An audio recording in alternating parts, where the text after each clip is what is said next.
Hey guys, and welcome back to this channel. In this video, I'll be showing you guys how you can lock and unlock your doors on Bloxburg. So for instance, you want to lock this for guests. So select the door and select, I'm just going to do this one.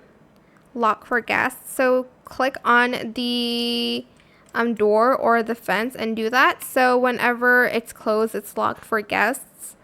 But you can also unlock it for guests as well. So again, select the door and select unlock for guests. But I have the front doors locked and I want the garage door to be locked as well here. Lock for guests.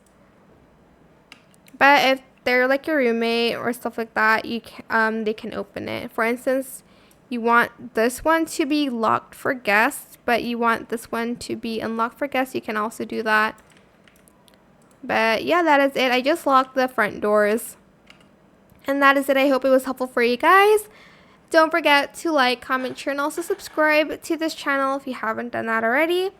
If you have any more questions about this video, just leave it in the comment section down below. I will try my best to answer them all for you guys. And if you found this video helpful, please click the thanks button as well. That is it for this video. Thank you so much for watching. Bye!